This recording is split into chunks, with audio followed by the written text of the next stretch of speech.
Okay, welcome back to the 4.1 notes. Let's take a look at 26. And what we want to do, we don't want to just find the absolute extrema. We want to find absolute and local. So let me come in here and write absolute and local. Okay. Depending on what we've got. So let's take a look at 26. The first thing I want to do is identify what my endpoints are. Okay, now we're taking a look at this function negative 1 over x between the x values of negative 2 and negative 1. So the first thing I want to do, let's go ahead and just calculate f of negative 2. Okay, and that's going to give me negative 1 over negative 2, which gives me positive 1/2. Okay, and let's go ahead and plug in negative 1 into our function, and so that gives me negative 1 over negative 1, which just gives me positive 1. Okay, so these are my endpoints. Okay, now I do want to clarify here that these values here, these are x values. Okay, and that these values here are y values. Okay, so now what I want to do is I want to check any critical points. Okay, so what I want to do is I want to take my derivative, and I'm going to first rewrite my function f as f of x is equal to negative x to the negative 1, so I can do the power rule. And so if I calculate my derivative, big F prime of x, that's going to give me positive x to the negative 2. So I'm going to get f prime of x is equal to 1 over x squared. Okay, so now I take my derivative and I set that equal to 0. Okay, and I'm going to get 1 over x squared. And if I solve this for x, I'm going to multiply both sides by x squared and x squared. So these divide out, and I get 0 times x squared, which ends up just giving me 0, is equal to 1.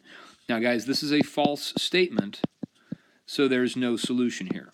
Okay, so you're probably wondering, okay, what do I do with that? Well, if there's no solution, then there's no critical points. Okay, however, I do need to ask the question, where is f prime of x undefined? Okay, and we have to just look at this function and say, okay, what value would I plug in that would make my denominator 0? Okay, and so that's at x equals 0. So x equals 0, okay, makes big F prime, big F prime of x undefined.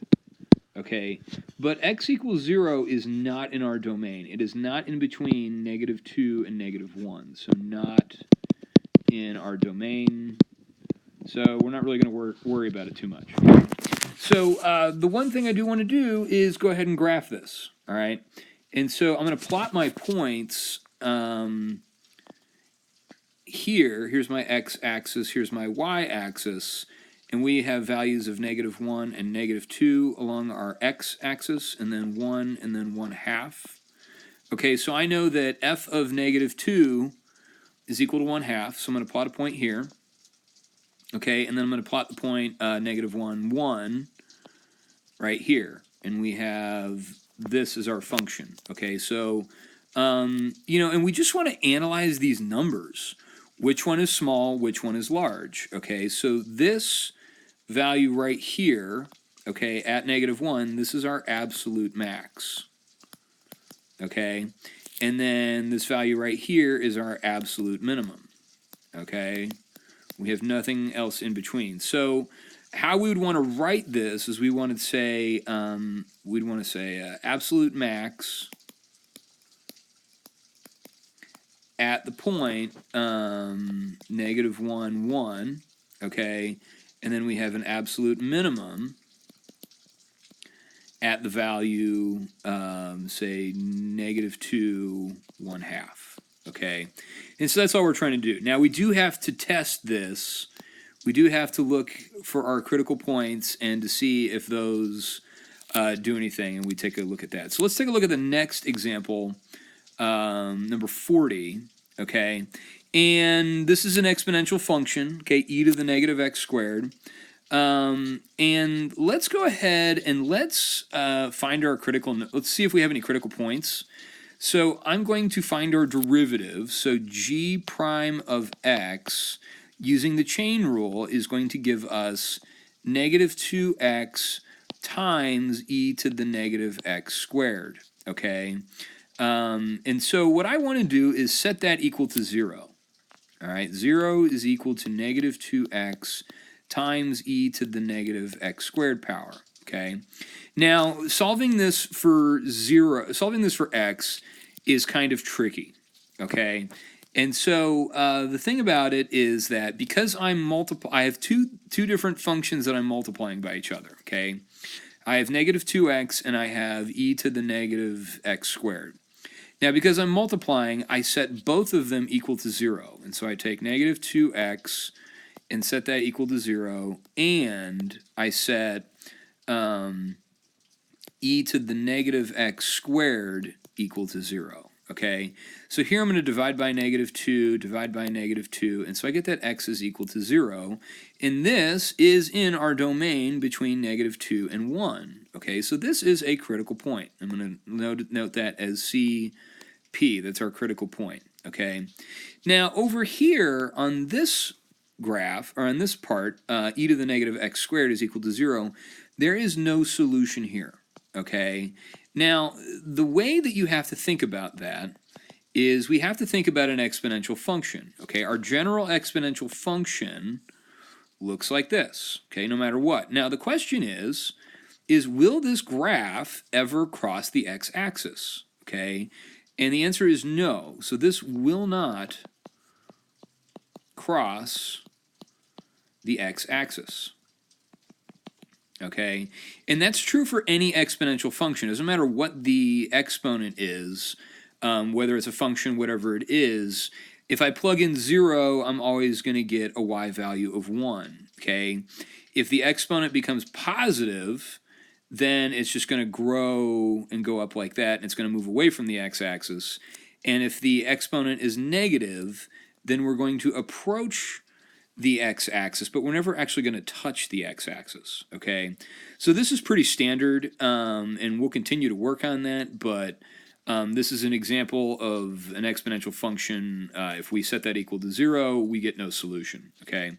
So the other thing we do is we do have endpoints, okay? These are the endpoints. And so we do need to look at that and plug those in to see what we get. So I'm going to do this. I'm going to find g of negative 2. So let me do that. I'm going to do g of negative 2, okay? And that's going to give me e to the negative quantity 2, negative 2 squared. All right, so negative 2 squared. Okay, so g of negative 2 is going to give me e to the negative 4 power, okay, which is just 1 over e to the 4th, okay? It's a pretty small number, okay? Remember, e is a number. E is like 2.718, okay? And then let's go ahead and let's check g of 1, okay? So if I do g of 1, then that's going to give me e to the negative quantity 1 squared power. So that's just going to give me e to the negative 1, which is just 1 over e, okay? So the first thing I want to do is take a look at this and say that, you know, this is small, okay? This is big, all right? Now, the other thing I want to do is I do want to check my critical point, okay? I want to check 0. So I do need to check that, and let me plug that in. So I'm going to do g of 0, and that's going to be e to the negative 0 squared power, which is just going to give me e to the 0, which is going to just give me 1, okay? And that's actually going to be bigger than this value, okay? This is big. This is really big, okay? And so let's just go ahead and graph this and see what we get here. So there's my function, okay? And so let's just go ahead and take a look. If we look at negative 2 we notice that this value right here, okay, is very, very small. We notice at 0 we have a max, and at 1 we have another value. Okay, so now what I notice here is that this is my absolute maximum. Okay, here this is my absolute minimum. Okay, and then here at 1 this is just a local min. Okay, it's smaller than all the other values. Okay, that's in between 0 and 1. So let's go ahead and write this. Let's say we have an absolute minimum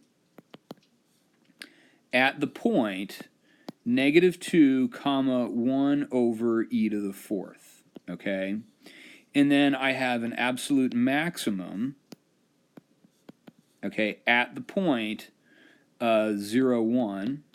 Okay, and then I have a local minimum at the point 1 comma 1 over e.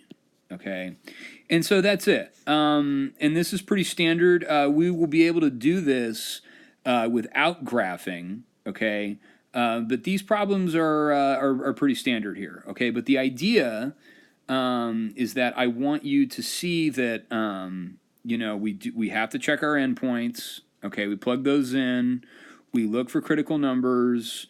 See what we can find, and then we plug those values in to see what we get graphically. Okay, same thing here. Okay, we plug in our endpoints, kind of take a look at them, see what they've got, and then find our critical numbers. Okay, and test that as well, and then we graph it and see what it looks like. Okay, so I hope you enjoyed this video.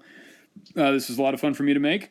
I have you have no idea how much fun this is. And fun is not negotiable, okay? If you got questions, come in and see me. Talk to you later. Bye.